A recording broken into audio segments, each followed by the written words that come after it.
Hey guys, welcome back. So you might have noticed that there's a lot of light going on in this space right now, and that's because I actually have a brand new ring light, which is currently lighting up the entire room, so no more bad lighting, yay! So this is just a bit of a casual conversation for you guys right now. I'm not going to be going too deep, I'm not going to be going too heavy, we're just going to be talking about something which is pretty close to my heart, and I think it's really important that more people should know about rather than trying to fit into the whole social media aesthetic. So, if you've been following my channel or my Instagram page for a while, then you've probably learnt and know by now that I am a witch, and I consider myself to be a witch. Of course, being a witch has a lot of stigma attached to it, and there's a lot of misconceptions about what a witch actually is. There are still people, even in, yes, 2023, Happy New Year by the way, who think that witches are all just devil worshippers and do blood magic and dance with corpses. I don't know. There are some that do blood magic, but that's not what we're talking about today. But because of Instagram, it's sort of become a bit of a aesthetic-y thing where it's all about who can make their room look as nice, who can dress fashionably and like a witch, even though there's no correct way to dress like a witch, but you know.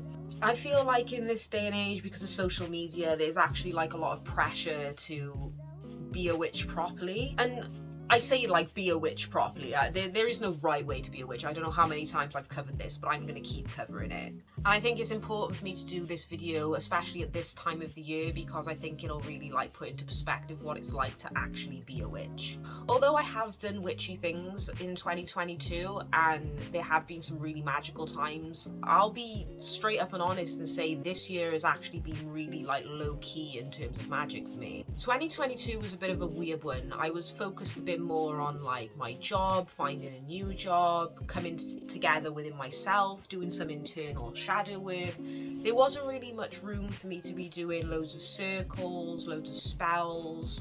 My meditation suffered.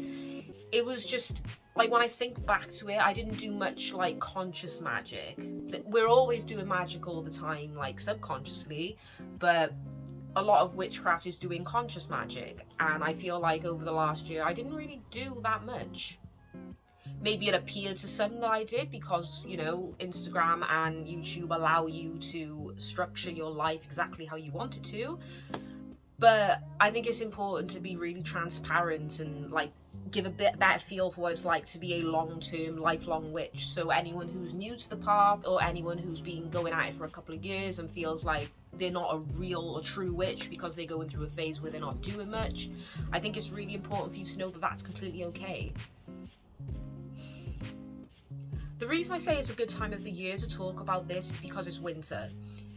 And winter is traditionally known as a time of rest. Yule and the winter solstice were very much about partying and celebrating that time of the year and winter and being with your family, but it was also a time to rest and recharge, and the resting and recharging doesn't stop with Yule and the solstice. So I was scrolling through TikTok the other day, because I spend a lot of time scrolling through TikTok, and I came across this guy who was talking about Native American practices for Yule.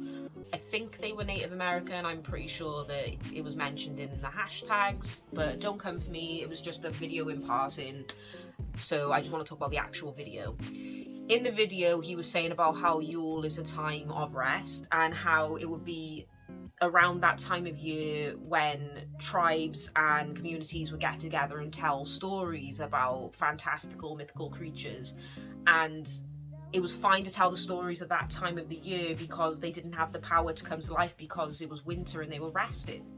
And I found that story really interesting because he was basically saying that if you told these stories at any other time, it would give the creatures power to come to life, and they would be able to attack you and torment you at any other time of year. So they kept their stories strictly to the winter time and Yule because it was the only time that they were sleeping and resting. I really like that story. I've never heard that before properly, so I really came away and thought about it quite a lot because it makes perfect sense. Winter is the time for rest, and we'll always go through phases where we need time to rest. It's not just exclusively for winter. For someone else, your rest time could be 2 weeks in summer, or it could be the beginning of Mabon, or it could be just as spring is about to come around. It's different for everybody, but traditionally winter is a time for rest. I was supposed to do a video about needing to rest and recharge in winter, but I just never got around to recording it. So we're sort of bringing that in a little bit here. But I just thought that story was really important, especially when thinking about your own craft. And if you're going through a phase where you're not doing much magic, I think like knowing that it's okay to rest really like just takes the pressure off. I truly believe if we didn't have social media as such an apparent and immediate thing in our lives, we wouldn't all be as bothered about like how self-conscious it makes us, especially to do with things like our craft. It's not just our craft though. Social media makes us like really paranoid and self-conscious about the way that we look, what we're into, how we dress. It just overall is quite a toxic environment, but we all know this. I spend a lot of time on social media, more than I probably should if I'm being completely honest, but I'm trying to make it a better place, and I feel like I'm in a much better place mentally now, so I feel like I can talk about it and it's fine. Of course, during 2022, it wasn't like I did no magic at all. At the beginning of the year, I went to Glastonbury for the first time, and that was a completely spiritual experience that I have been waiting to have for a very long time. I did loads of tarot readings throughout the year for myself and for my boyfriend, and on the solstices. I did a couple of circles, but not many. My meditation really suffered last year, if I'm being honest, and I really want to like try and like get that back as the spring comes back around.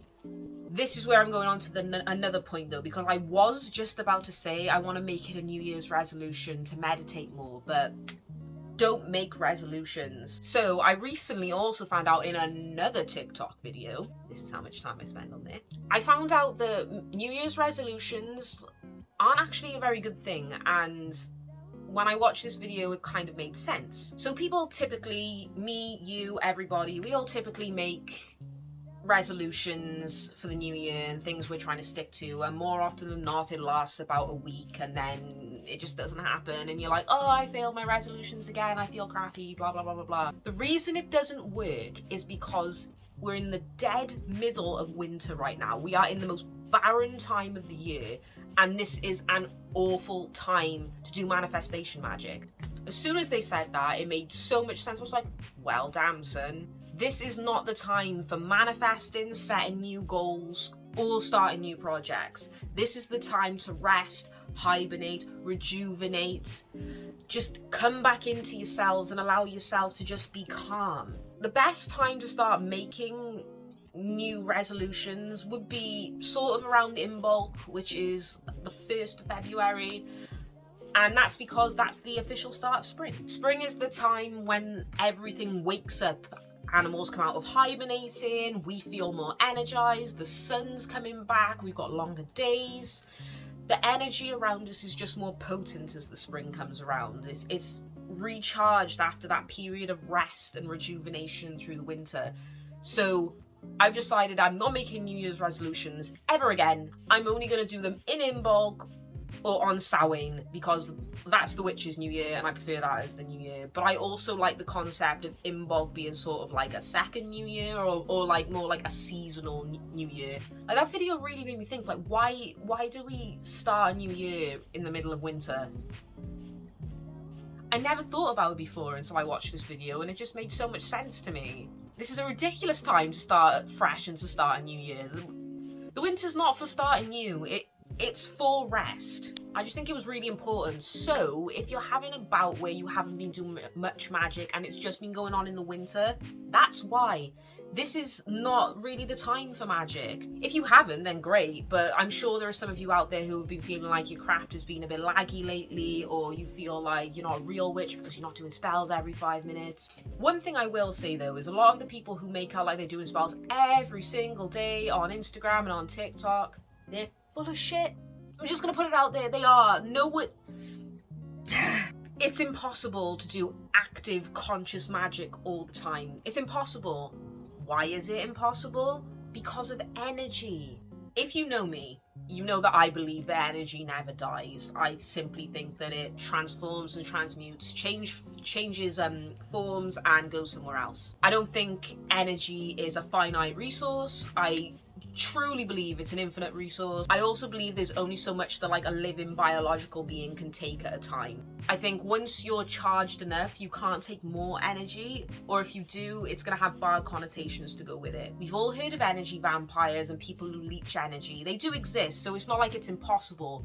But I feel like when you take more energy than you need to, it's not going to work out well for you. And so because of that belief I have with energy, I truly believe that there are times on your path, especially if you're a long-term witch or a long-term practitioner, where you're going to have to just not be doing any like practical or conscious magic. There are going to be times where you need to just come away from it all, and you need to just sit with yourself, and you just need to live. Because during those times, the energy that you have accumulated while doing practical and conscious magic is swirling away and being used up in other ways.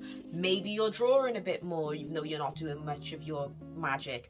Maybe you feel a bit more active. Maybe you're just feeling a bit more outgoing. Like, whatever. I truly believe that there's a trade-off. So that doesn't mean, however, when you are doing magic, you can't have these things. I just feel like when you're resting, you go back to your hobbies, or you go back to things that comfort you, and your energy gets poured into that instead. At first, I thought it was really bad that I wasn't doing magic all the time, and I used to get really upset about it. I used to feel really guilty. As I've gone further down my path, however, I no longer feel guilty. I feel really okay with it. Some days I do still feel guilty, but you know, I'm only human. But most of the time I'm like, no, this is okay, because when it comes back, it's gonna be absolutely beautiful. And since I went to the Druid Circle for the winter solstice in Caerleon, I have felt a little bit more rejuvenated. Sometimes it really helps if you're a solitary practitioner, and although I have friends who are into magical things and have some magical practices, I'm a hedge witch. Most of my practice is solitary, and I think sometimes when it's only you doing it, it can feel a little bit demotivating. So having other people around who are taking part in spiritual and magical things can really inspire you to get back to your craft. And that's exactly what that circle did. It just inspired me to want to get back into my craft. Like, not even a week after I'd been there, I started practicing divination again with my new crystal ball. I got a new singing bowl and started sound healing. And sound healing has just been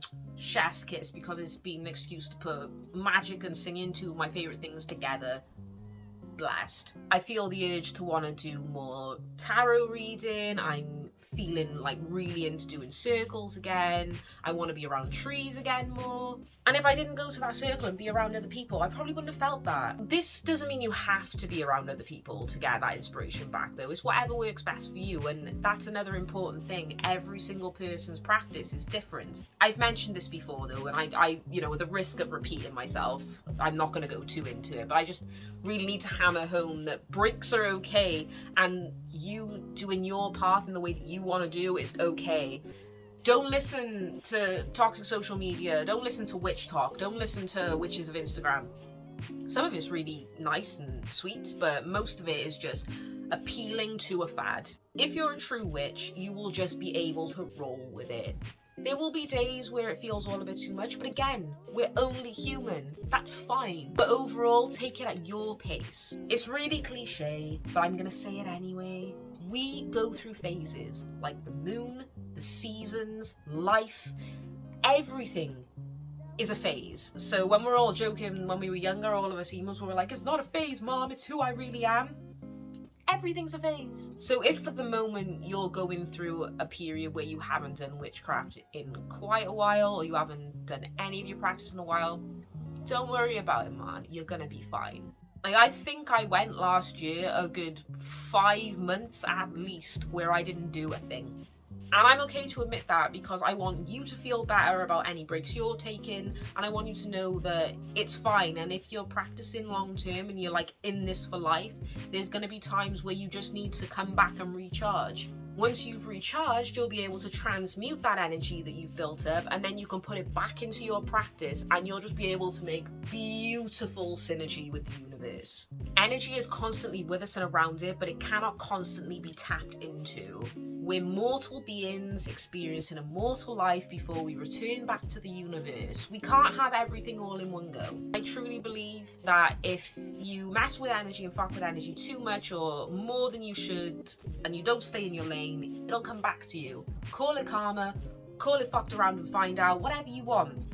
I just think it's important to respect those breaks and those times where there's not much going on, because they can teach you so much about yourself. If you still want to do some form of witchcraft during those times, that's fine, but try like something a bit more like low-key, or something that doesn't rely heavily on like the actual practical magic. So although I haven't been doing much practical magic and like, you know, conscious magic, I've been doing a lot of shadow work in 2022.